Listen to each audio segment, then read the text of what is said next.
नगरीचा गंधर्व राजा असतो आणि त्या राजाला एक वेळेला अशी पापवासना निर्माण झाली। एका ठिकाणी सीतामाता आणि प्रभू रामचंद्र बसलेले होते आणि त्या राजाने सीतामातेकडे पाहिलं, त्याच्या मनात पाप निर्माण झालं। त्यांनी कावळ्याचं रूप घेतलं सीतेला स्पर्श करण्याकरता। कावळ्याचं रूप घेऊन ज्या ठिकाणी सीतामाता प्रभू रामचंद्र बसलेले होते त्या ठिकाणी तो कावळा आला आणि सीतामातेच्या चोळीवर त्याने टोच मारली। टोच मारल्याच्या नंतर सीतामाता बोलल्या, पापी आहेस तो, चांडाळ आहेस, तो कावळ्याच्या रूपात आलास, कोण आहेस, मी तुला ओळखला आहे। ज्या रूपात आलास ना तो जन्म तुला भेटणार आहे। आणि तत्काळ मग त्या कावळ्याने त्याचं ते रूप घेऊन आलेलं बदललं आणि राजा सीतामातेच्या समोर प्रगट झाला। गडबडाल मिळू लागला, माते मला माफ कर। जो पापवासना घेऊन आला होता तो आज माता म्हणतोय, माते मला माफ कर, मी चुकलो, मला उशाप दे।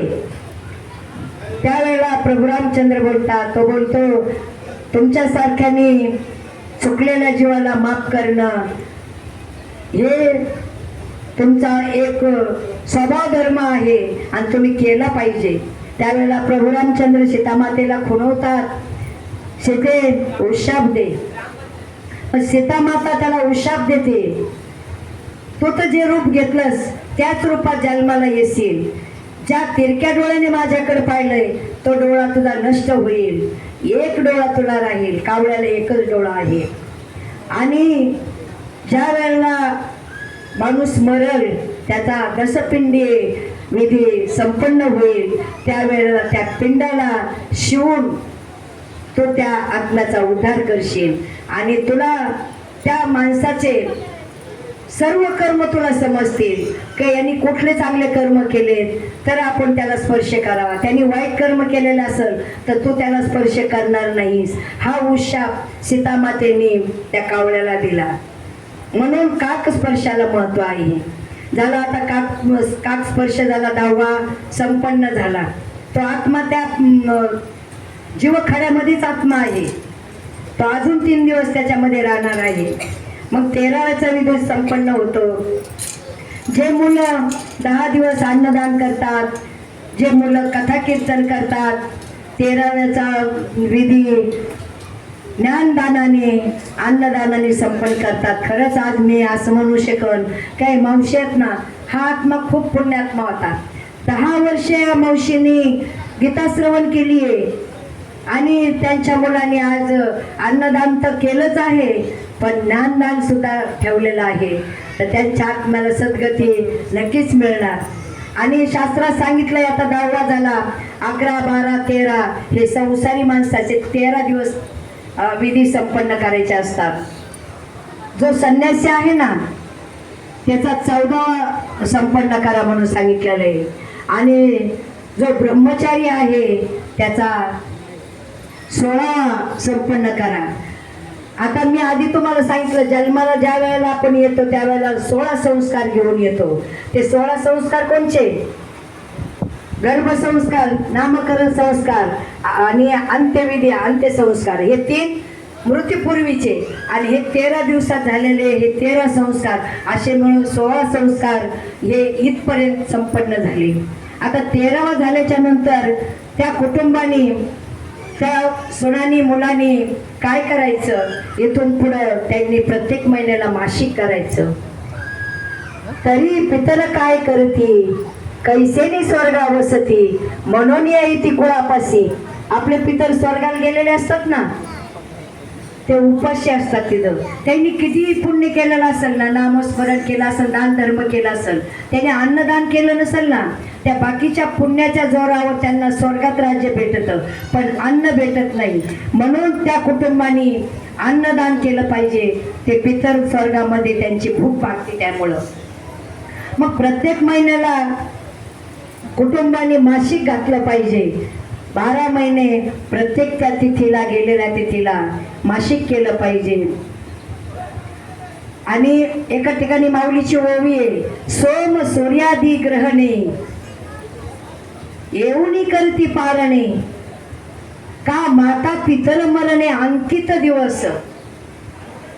हा जो दिवस असतो ना आई वडील गेल्याचा, त्या दिवशी ते पित्र आपल्या कुटुंबात कुळात येतात.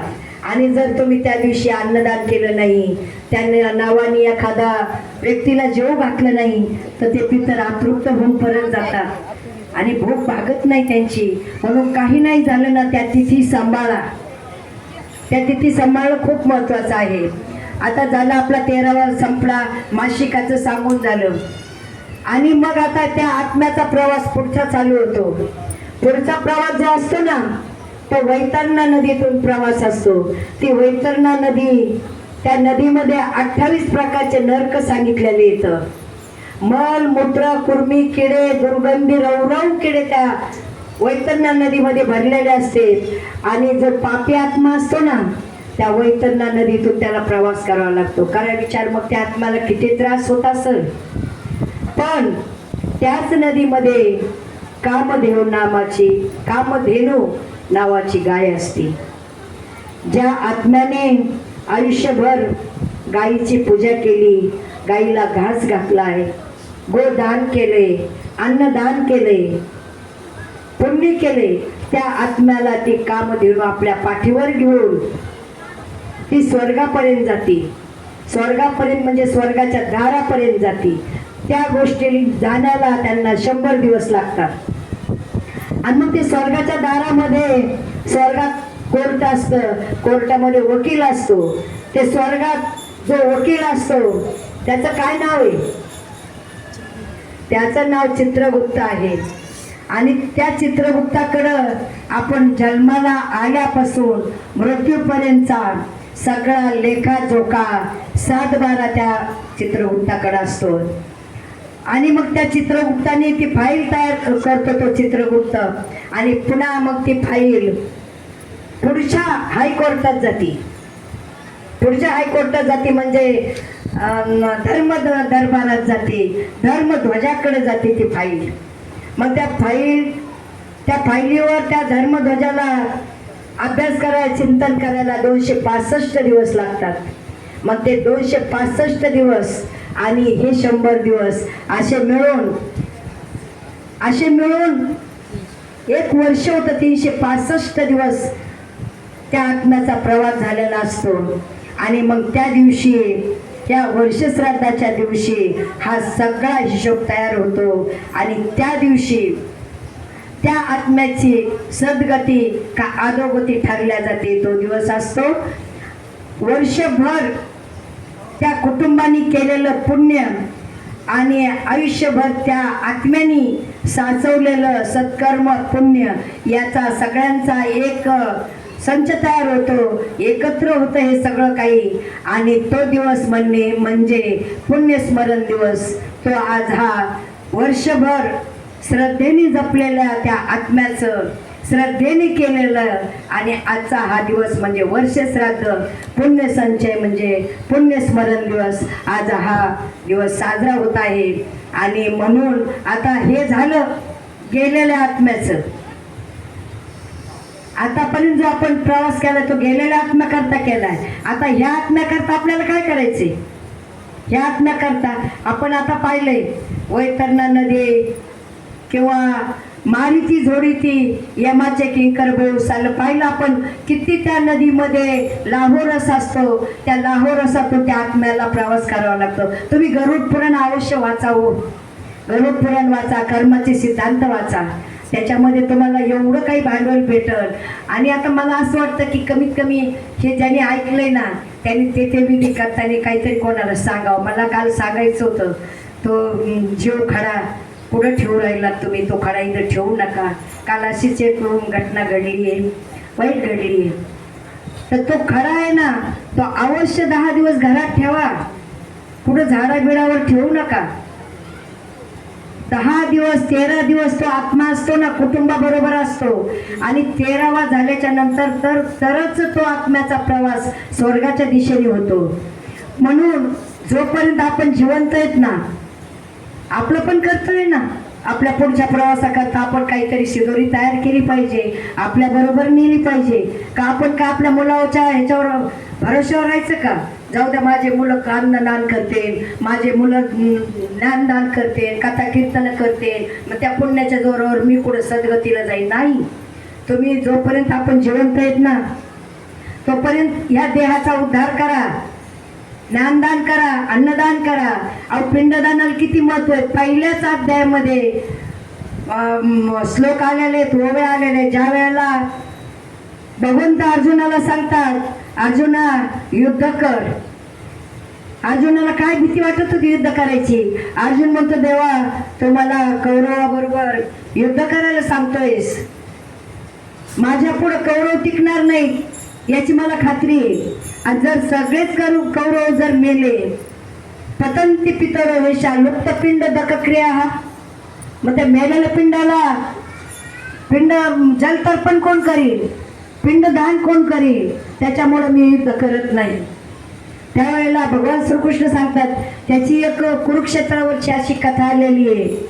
ज्या वेळेला कुरुक्षेत्रावर युद्धाकरता जागा पाहिजे होती आणि कुरु राजा म्हणून खूप श्रीमंत राजा होता, त्या राजाकडे भगवान श्रीकृष्ण जातात आणि बोलतात का, तुझी ही जमीन आहे ना ती आम्हाला दे, कारण तिथं युद्ध होणार आहे कौरव पांडवाचं, धर्म आणि तिचं. त्यावेळेला तो कुरु राजा म्हणतो, भगवंता तुम्ही माझ्याकडे मागणी केली, मी नाही म्हणू शकत नाही, पण त्या युद्धामध्ये अनेक आत्मे लोक मरतील, अनेक आत्मे भटकतील, माझ्या जागेवर भूत पिशाच होतील, मी नाही म्हणू शकत नाही, आणि दिलं तर माझी जागा भूताखेताचंच तिथं वास्तव्य होईल. त्यावेळेला भगवंत बोलतात, तू त्याची काळजी करू नको, तू त्याची काळजी करू नको, मी सगळ्या आत्म्याला स्वर्गाला पाठवीन. कसं पाठवलं त्यांनी? त्या मेलेल्या कौरवाला म्हणा, त्याच्यामध्ये कोण मेलं नाही, सगळेच मेले. गुरु द्रोणाचार्य गेले, पिता भीष्म गेले, आचार्य गेले, सगळे रथी महारथी सगळे गेले. पण ज्या वेळेला युद्ध चालू होतं ना, भगवंताचा रथ जो होता तो मध्यभागी फिरत होता, ज्याला बाण लागत होता तो खाली पडत होता, आणि तो जीव आहे ना, तो आत्मा भगवंताचा चेहरा पाहत होता, जीव सोडत होता. कोटी ब्रह्महत्या मुख पाहता जाती. प्रत्येक जीव त्या भगवंताचा चेहरा पाहून जीव सोडत होता. हे वाक्य भगवंतानी त्या कुरुराजाला दिलं होतं का तुझी जागा मी अपवित्र होऊ देणार नाही, भूत पिशाचाला ते आत्मे जाणार नाही. अशा प्रकारचं कुलक्षय कृतम दोष मित्रद्रोह हेच पातक कथम न नेयमस्माभि पापादस्मा निवर्तितम कुलक्षय प्रणश्यन्ति कुलधर्मा सनातनः धर्मे नष्टे कुलं कृष्णम अधर्म विवाद कृष्ण अधर्मा विवाद कृष्ण प्रदूषन्ति कुलश्रिया श्रीषु दुष्टाश्वासने जायते वर्ण संकरः संकरो नरका यैव कुलज्ञानां कुलश्च च पतन्ति पितरो हेषा लुप्तपिंडो धक्क्रियाः. अर्जुन सगळं सांगतोय भगवंता, युद्ध झाल्याच्या नंतर सगळे तरुण मरतील, म्हातारे कोतारे राहतील, तरुण स्त्रिया राहतील, लहान लहान मुलं राहतील, धर्म नष्ट पावल, कुलस्त्रिया कुलाचार व्यभिचार करतील, त्या पिंडाला कोण तर्पण करील, आणि मी युद्ध करत नाही. आणि ज्या वेळेला शेवटच्या 18व्या अध्यायापर्यंत अर्जुनाचा मोह नष्ट झाला नाही, 18व्या अध्यायात शेवटला अर्जुन म्हणतो, नष्टो मोह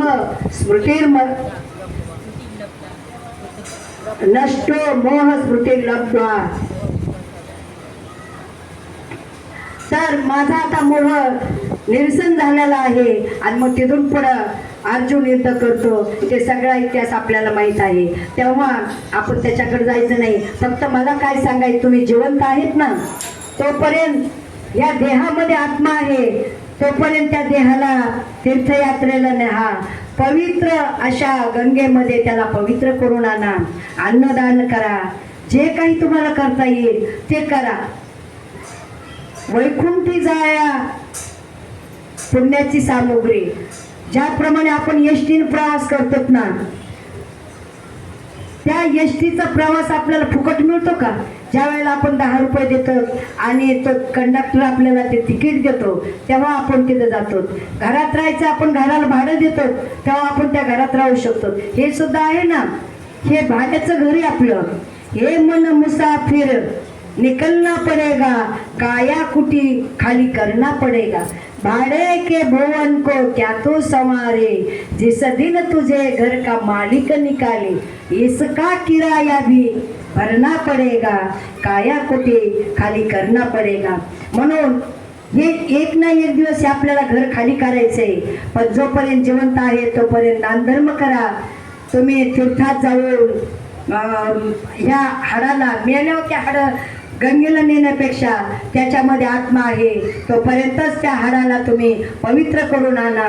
त्याचा मी ना एक म्हणजे दृष्टांत सांगते सोप्या भाषेत तुम्हाला समजण्याकरता. कसं होतं, मी याच्या आधी पण सांगितलेलं आहे, पण आता तुमच्याकरता सांगते. मेल्याच्या नंतर हाडं काशीला आणि जेवण वेशीला देऊन उपयोग होत नाही.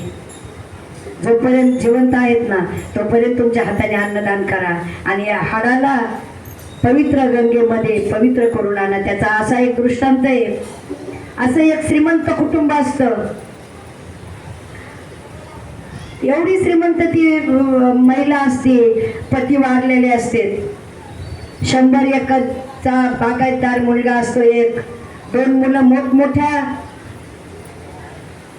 पदावर विराजमान असतात, खूप श्रीमंत असतात. पण ती बाई एवढी कृपण असती ना, तर ती कधीच दान धर्म करत नाही. देव धर्म तर लईच लांबची गोष्ट आहे. पक्षी तिच्या घरावरून आणि भिकारी दारावरून कधी जात नव्हता. अशी एवढी कृपण, कर्म धर्म सहयोगाने तिने या जगाचा निरोप घेतला. आता एवढी श्रीमंती आहे मुलाची म्हटल्याच्या नंतर त्यांच्या त्या श्रीमंतीला शोभन असं त्याला ते 10वा 13वा करणं गरजेचं असतं. खूप मोठं म्हणजे 10 दिवस त्यांनी अन्नदान केलं, 13वा दिवस संपन्न होत होता. वेशीला त्या गौंडी देऊन गावाला जेवण होतं. काल 13वा आहे, 13वाचं जेवण आहे. पण त्या गावामध्ये प्रत्येकाच्या तोंडामध्ये एकच वाक्य होतं, नको रे बाबा. त्या बाईचा त्या अन्नामध्ये खूप जीव होता. ती खूप कृपण होती. तिच्या घरावर कधी पक्षी सुद्धा जात नव्हता, का दारावर भिकारी जात नव्हता. आणि अशा व्यक्तीचं अन्न आपल्याला नाही खायचं. कोणी गेला असन नसन तो भाग वेगळा आहे. झाला 10वा झाला, 13वा झाला आणि एक मुलगा बोलला, मला याच्यातून काय सांगायचंय, तुम्ही नंतर काही जरी करायचं म्हटलात ना, तुम्ही आस्ती कुठे घेऊन जायचं म्हटलात तरी तुम्ही त्या आस्ती तिथपर्यंत पोहोचणारच नाही. आणि मग एक मुलगा बोलला का आपण आपल्या आईच्या आस्ती काशीला नेऊ, काय हरकत नाही. सगळ्या मुलांनी होकार दिला. त्याप्रमाणे त्या मुलाने जाण्याची तयारी केली, आस्तीचा डबा तयार केला आणि तो एक मुलगा प्रवासाला निघाला. प्रवासाला जाताना सहज त्यांनी एका मित्राला फोन केला आणि तो मित्र त्याच रस्त्यावर होता. का त्याला फोन केला, म्हणे अरे माझ्या आईचं असं असं झाले आणि आईच्या आस्ती घेऊन मी काशीला चाललेले. त्यावेळेला तो मित्र म्हणतो, अरे मला तू काहीच कळवलं नाहीस, मी आलो असतो कुठल्या तरी कार्यक्रमाला, पण ठीक आहे, आता तू काशीला चाललास ना, काशीपासून काय अंतरावच माझं गाव आहे, मग तू काय कर म्हणे, आज माझ्याकडे मुक्कामाला ये आणि मग आपण दोघं मिळून उद्या, मला तेवढंच एक विधी मग आईचा सापडेल, आपण दोघं मिळून उद्या काशीला जाऊ आणि तो विधी मार्ग करू. त्या मित्राला बरं वाटलं की चला ठीक आहे. मग तो मित्र मुक्कामाला त्या मित्राकडे गेला. मित्राकडे गेल्याच्या नंतर आगत स्वागत, चहा पाणी, गप्पा गोष्टी झाल्या आणि तो मित्र म्हटला, चला आता आपण थोडंसं गावात फिरून येऊ, फेरफटका मारून येऊ. हे दोघं गेले बाहेर फिरायला. आता ज्याचं त्याचं कर्म आहे ना, ज्याच्या त्याच्या प्रारब्धाने ते करत असतं.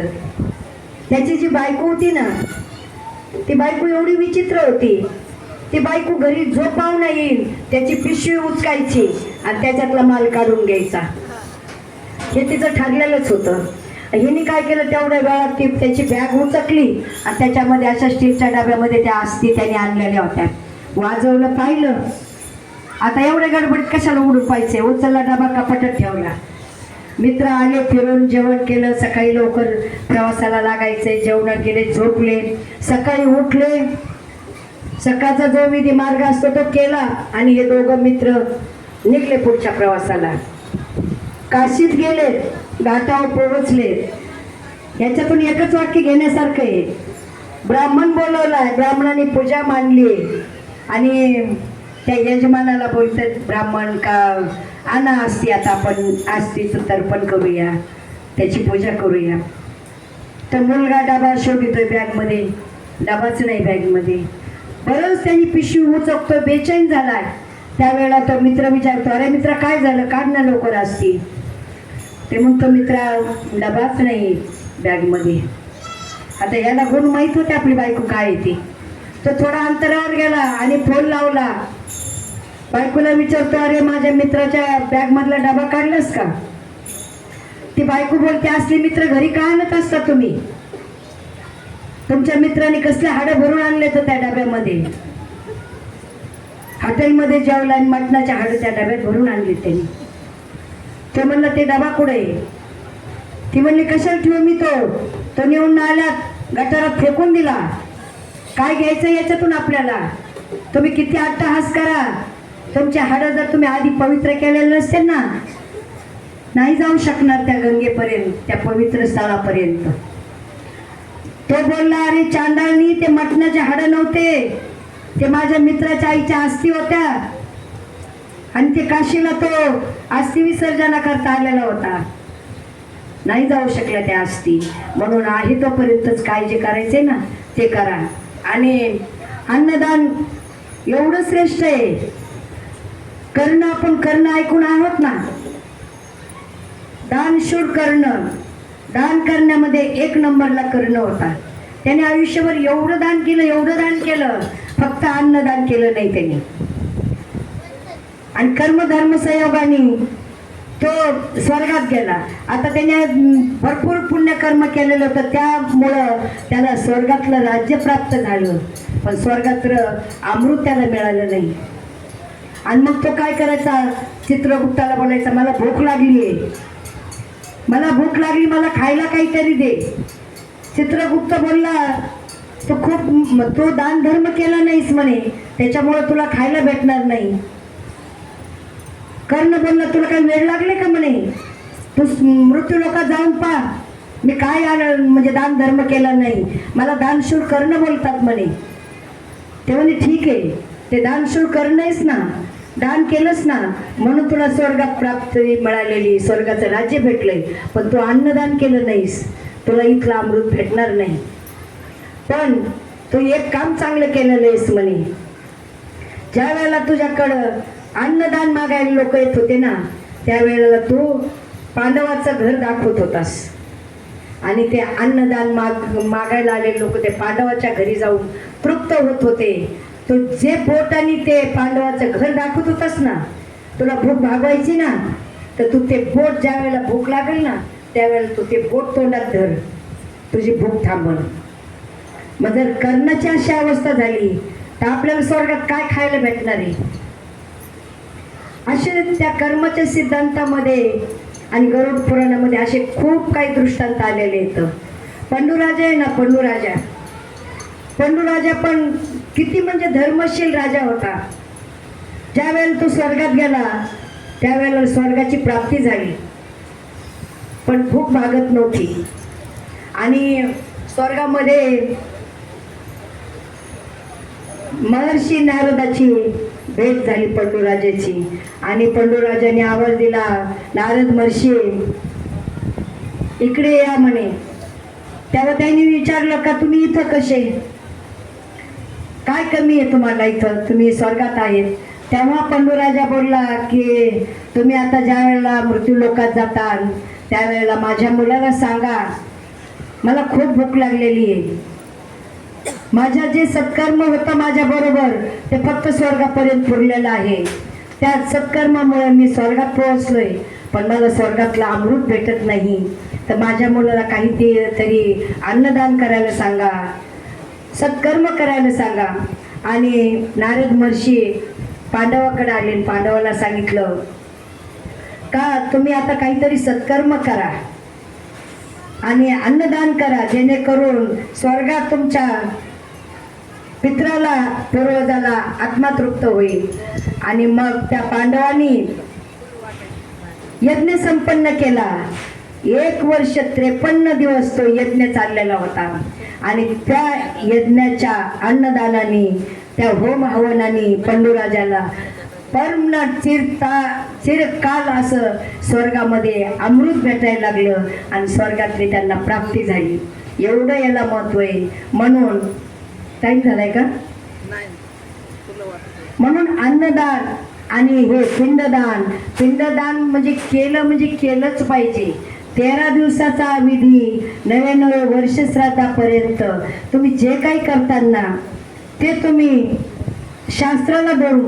कसं आहे, आता हल्ली काय झाले, काहीतरी कामाच्या निमित्ताने म्हणा किंवा काही अडचणीने म्हणा, मग तो 10वा काय कोणी 3ऱ्या दिवशी करते, कोणी 5व्या दिवशी करते. याला अर्थ नाही.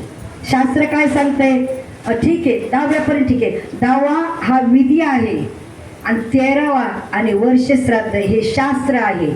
विधी तुम्ही बदलू शकतात, मागं पुढं करू शकतात, पण 13वा आणि वर्ष श्राद्ध ह्याची तारीख कधीही कोणीही बदलण्याचा प्रयत्न करू नका. ते शास्त्र आहे. शास्त्र म्हणजे काय असतो, जे कुठेही गेलं तरी तेच असतं.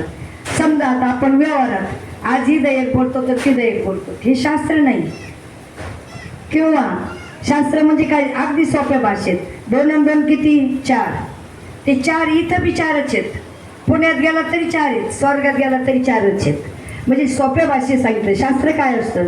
तसं शास्त्राला धरून चालायचंय ना, त्यांनी 13वा आणि वर्ष श्राद्ध गेलेल्या तिथीलाच करावा, तरच ते आत्मे तृप्त होतात आणि कुणाला आशीर्वाद देतात. आजकाल आपण पाहतो घराघरामध्ये अशांती आहे, कलह आहे, कोणाला तरी काही कमी आहे. म्हणून आत्म्याला तृप्त करा. आत्मा अतृप्त गेला पितृदोष लागतात. मी पुन्हा सांगते. आणि पितृदोष दूर करण्याकरता लाखो रुपये खर्च करू नका, इकडं तिकडं भटकू नका. कसं असतं, माणूस रुसून जाण्याच्या आधीच त्याच्या इच्छा पुरा करा. आणि तो रुसून गेला आणि त्याला समजावून माघारी आणण्याचा प्रयत्न नका करू, त्याला आधीच तृप्त करा. मग त्या तृप्त आत्मा तृप्त करण्याकरता जात्रंबकेश्वरला काला इकडं पूजा, काला तिकडं पूजा, कन्फ्यूज होऊ नका, बेचैन होऊ नका. त्या आत्म्याला आधीच तृप्त करा. आणि हे विधी प्रत्येक मुलांचं हे आद्य कर्तव्य आहे. तुम्ही श्रीमंत असा, गरीब असा, पण ते केलंच पाहिजे. केल्याशिवाय तुमचा आत्मा तृप्त होत नाही. आणि ते मध्ये थोडी माझी विसंगती झाली. ज्याचा म्हणजे वडील गेलेले असतील त्या वडिलाला मोठ्या मुलाने पाणी द्यावं असं शास्त्र सांगते. समजा त्यावेळेला मोठा मुलगा जर बाहेर गावाला गेला असेल ना, तर तोपर्यंत त्या लहान्या मुलांनी वडिलाला पाणी द्यावं. तो आल्याच्या नंतर ते फडकं त्या मोठ्याच मुलाकडे द्यावा. तो राहिलेला विधी त्या मोठ्या मुलांनीच करावा.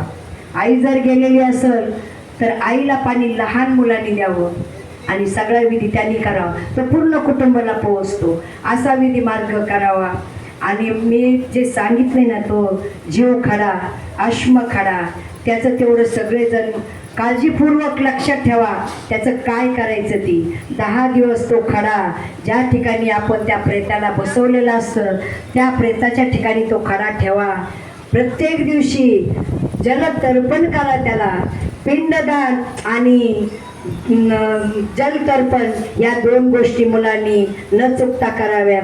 हेच मी आजच्या या प्रसंगाला सांगू शकते. आणि मला आज असं वाटतं का मी आज मावशीच्या ऋणानुबंधातून खरोखर मुक्त होण्याचा प्रयत्न केला आहे. झाले का नाही सांगू शकत, पण मुक्त होण्याचा प्रयत्न केला आहे. कसं असतं, कर्म कोणालाच सोडत नाही. 10 वर्ष मावशी न चुकता गीता पाठाला येत होत्या. किती पाठांतर होतं त्यांचं, खूप पाठांतर होतं, पण कर्मधर्म कोणाला सोडत नाही. पुढे चालून त्या पडल्या, त्यांचं ऑपरेशन झालं, नाविलाज झाला त्यांचा. पण ज्या ज्या वेळेला राम मंदिरातला सप्ताह चालू असायचा त्या त्या वेळेला मावशी वाकरवर येऊन खुर्चीत बसत होत्या आणि पूर्ण गीतापाठ त्यांच्या कानावर पडत होता. नाही त्या पुटपुटत होत्या. म्हणून त्यांच्या आत्म्याला आज खरोखर सद्गती मिळालीच मिळालीच पाहिजे ही मी परमेश्वराला सांगते. आणि जे काही मी बोलले ते मी कर्मसिद्धांत आणि गरुड पुराण याला धरून बोललेली आहे. तरीसुद्धा समजा काही माझ्याकडून चुकलं असेल तर ती चूक मी सुधारून घेण्याचा प्रयत्न करेन. आणि आज झालेली सेवा ही मावशीच्या चरणावर समर्पित करते, रामरायाच्या चरणी समर्पित करते. तसेच माझे सद्गुरू ब्रह्मलीन वेदांतचार्य तुकाराम शास्त्री महामुनी यांच्या चरणी समर्पित करते. जे काही मला हे भाकडू भेटलेलं आहे